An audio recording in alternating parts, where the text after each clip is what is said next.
Olá, bem-vindos de volta. Eu sou Ana Carolina Praça, sou psicóloga e hoje vim falar um pouquinho sobre como é feito o diagnóstico de autismo. Vou começar pelo ponto principal, que é: não existem exames que diagnostiquem o autismo, seja ele nível 1, 2, 3 suporte. Não tem exames médicos laboratoriais, de imagem, que vão apontar ali, aqui tá o autismo. Ou, nossa, essa taxa deu alta, então tem autismo. Isso não existe. Mas, já que a gente está falando sobre exames, é importante dizer que eu considero uma ação ética quando o médico passa exames para o diagnóstico de autismo. Mas eu não estou me contradizendo. O que eu estou querendo dizer então? É necessário, para o diagnóstico de autismo ser assertivo, é necessário que sejam feitos exames de descarte. O diagnóstico de autismo, ele é feito a partir da observação clínica. Então, o médico, os profissionais envolvidos precisam estar atentos aos sinais característicos do diagnóstico que estão descritos atualmente no DSM-5.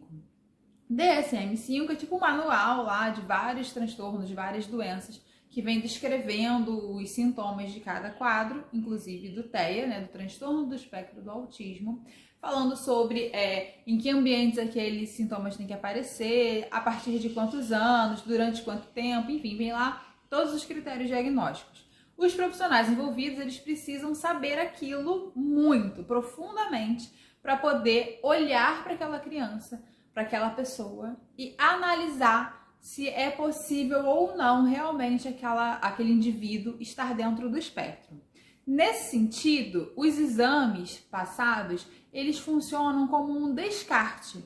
Não tem como, por exemplo, passar um exame de imagem e detectar na imagem se tem autismo, mas é possível detectar na imagem, por exemplo, se aquela pessoa tem epilepsia, né? Então, pensando neurologicamente, uma criança com epilepsia, uma pessoa com epilepsia, ela pode ter as crises de ausência, que são causadas pelo quadro epilético, mas que podem ser confundidas somente na observação com uma crise de ausência do autismo. Então, a criança está lá parada, a gente chama, ela não responde, parece que ela está no próprio mundo. Se eu somente descrevo isso, todo mundo vai dar o check lá, autismo, né? Mas pode ser que aquele comportamento seja causado por uma crise de ausência da epilepsia.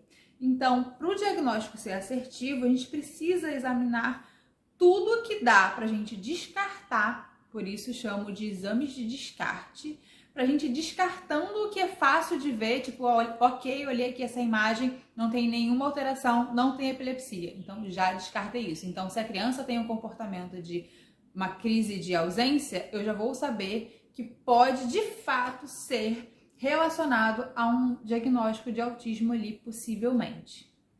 Uma outra ajuda que nós temos também são os instrumentos de rastreio. Veja bem, são instrumentos de rastreio, não é teste de autismo. Então, esses instrumentos, eles vão funcionar para a gente analisar, também para guiar o nosso olhar para essa observação clínica em cima dos critérios diagnósticos do autismo dentro do DSM-5. Então, ali vai ter várias questões que eu vou ou perguntar para a escola, ou perguntar para os pais, ou como eu prefiro fazer, né? Provocar ali uma atividade que eu consiga observar como aquele comportamento vai acontecer, para eu ir dando um check nesse instrumento e vendo se cabe ou não o diagnóstico de autismo. Todos esses instrumentos, eles são baseados nesses critérios diagnósticos, né? Então, é só mais uma forma de guiar o nosso olhar para essa observação. E aqui no Brasil, a gente tem bastante defasagem em relação a esses instrumentos. Existem pouquíssimos que são validados para a nossa realidade, que são traduzidos e validados, né? Porque não adianta só a gente pegar, vou inovar, vou pegar um instrumento lá da Inglaterra, vou traduzir para aplicar aqui nos meus pacientes, nas minhas crianças.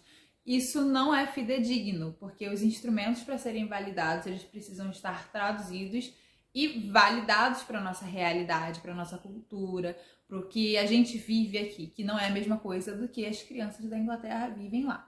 Então, nós temos poucos instrumentos que estão nessa situação de tudo ok, podemos aplicar, né? Tem o MChat, tem o CARS, tem o PEPR, que não é um instrumento focado no autismo, mas é um instrumento bastante usado para avaliar atrasos no desenvolvimento de uma forma geral. Então, também ajuda bastante os casos de suspeita de autismo. E aí a gente já entra num outro ponto, que esses instrumentos, eles não são exclusivos de nenhuma profissão. Na psicologia, nós temos instrumentos que são restritos ao uso do psicólogo. Não é o caso desses instrumentos. Por quê? Quem pode diagnosticar o autismo? O autismo ele pode ser diagnosticado sim pelo profissional da medicina, né? O pediatra, neuropediatra, o neurologista, psiquiatra, o clínico geral. Basta a pessoa saber do que ela está falando, certo? E também por psicólogos, fonoaudiólogos. São os profissionais que têm estudo, né? Que tem uma base ali para fazer esse diagnóstico. Mas o ideal, né, é que esse diagnóstico seja feito de forma interdisciplinar. Então, geralmente, a família procura um profissional, né? Então, por exemplo, ela vai procurar o pediatra lá, que é quem acompanha geralmente já a criança.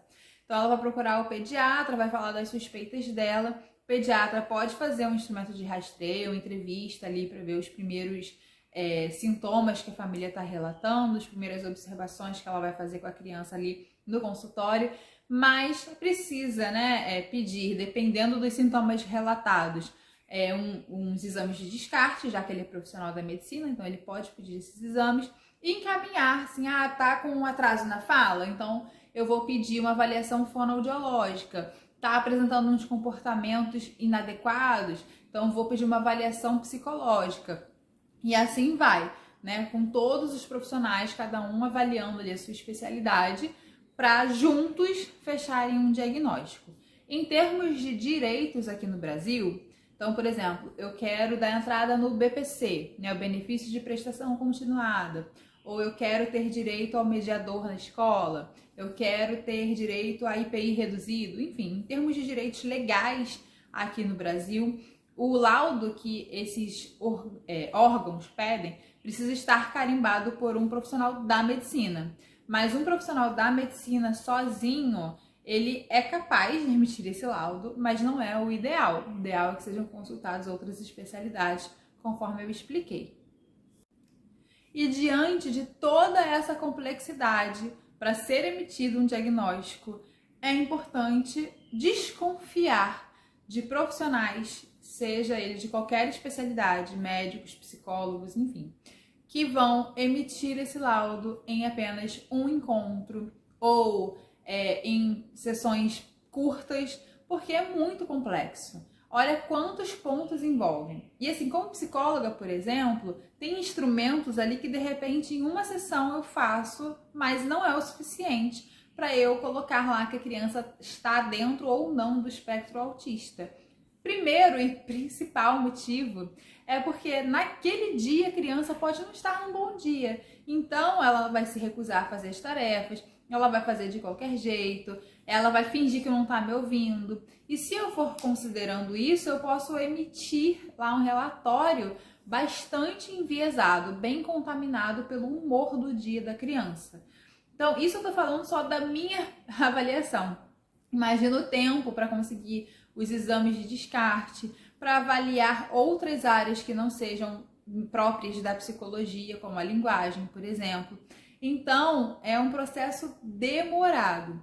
Isso é importante de frisar para as escolas, porque como psicóloga escolar, eu vejo a pressa nas escolas para ter um laudo sobre aquele aluno, que aí já é um outro capítulo que depois a gente pode voltar a falar sobre isso, mas também em relação às famílias, porque às vezes pressionada pela própria escola ou pressionada pelas suas próprias angústias, vão procurar aquele profissional que é muito bom, super indicado, cheio de estrelinhas lá na rede social, né? Que todo mundo fala dele, que tem muitos livros escritos, enfim, aquele profissional super renomado, que a consulta é caríssima, mas que você pensa assim, não, mas vai ser uma consulta só que ele vai diagnosticar o meu filho.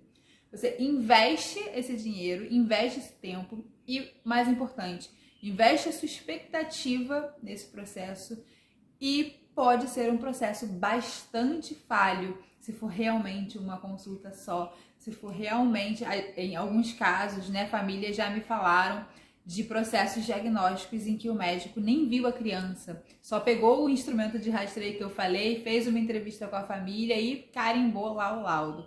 Então, isso não é confiável. Por melhor que pareça aquele profissional, e agora em épocas de redes sociais, as pessoas aprendem muito a se vender, né? Uma vez eu ouvi uma frase, o importante não é você ser, o importante é você parecer ser. E isso é um perigo dentro desse marketing que rola solto hoje nas redes sociais. Então, procure um profissional sério que te explique, que não se venda, que consiga fazer um processo sério mesmo, porque carregar um diagnóstico é algo para a vida inteira. Então, desconfie de consultas rápidas e de laudos emitidos de forma instantânea, ok? Esse foi o vídeo de hoje. Se vocês quiserem, né, tiverem outras dúvidas, sugestões de vídeos a partir do que eu falei aqui, comenta aqui embaixo ou me manda lá no meu Instagram, que aí eu penso em como trazer esse assunto de volta e a gente continua conversando. Um beijo e até o próximo vídeo.